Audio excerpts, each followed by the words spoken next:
Well, what comes around goes around. That is the motto for this week's challenge on I Beat Pete. That's because Pete Christie headed out to Allentown for a boomerang competition. Time for I Beat Pete, the 2001 season. It's a sizzler. Let's meet this week's challenger. Hi, I'm Dave Hendricks, and I'm from Allentown, Pennsylvania. Dave, what's this week's challenge? Well, we're going to throw boomerangs. Now, when I think of boomerangs, I think the boomerang is to Australia what the Frisbee is to the United States, but boomerang is actually a sport. Yes, it is. There's competitions all over the U.S. and around the world. What are we going to be doing with the boomerangs? Okay, I'd like to do two different events. One is accuracy. If you watch Survivor, that's the event they did where you threw a boomerang and it fell in, and they awarded points for the person that got the closest. And the other challenge?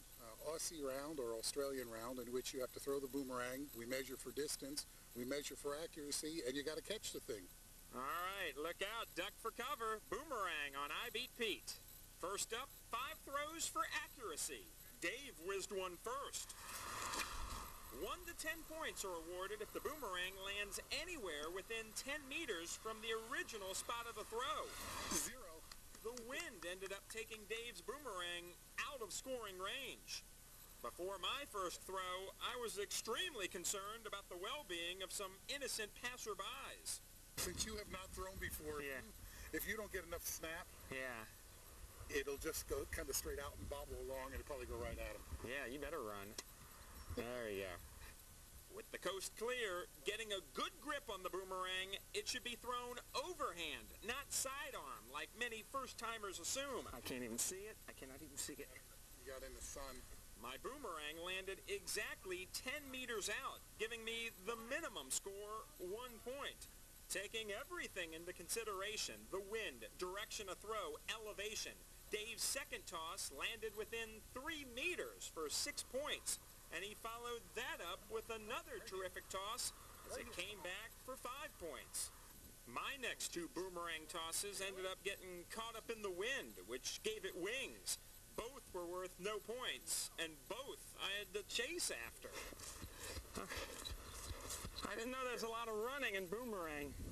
With a chance to put it away and rang supreme, Dave, who custom makes his own boomerangs, ended up with back-to-back zeros.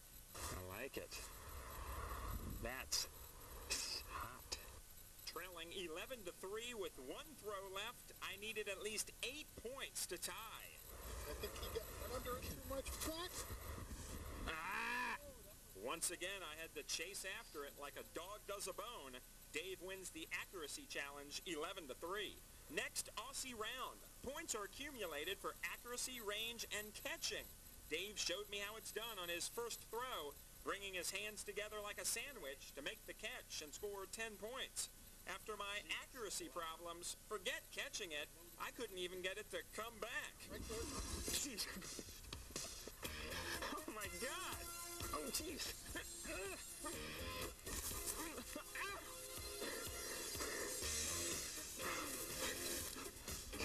I felt like Torrance Small. I had the catch. I just dropped it.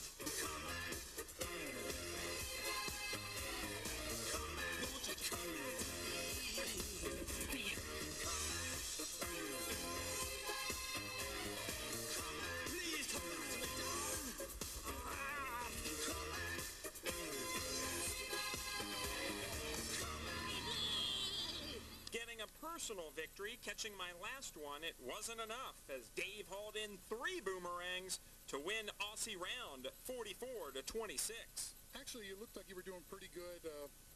A little practice and you could be pretty good at this. You win the challenge, you get the official I Beat Pete shirt, and you get to say it. I beat Pete. Will this loss have a boomerang effect on the rest of my season and come back to haunt me? I'm 15 and 14 in 2001 and 65 and 97 overall. Yes! In Allentown, Pete Christie, Comcast Sportsnet. That's pretty cool. Yeah, it wasn't bad. Thanks, Pete. Hey, make like a boomerang and come back, folks.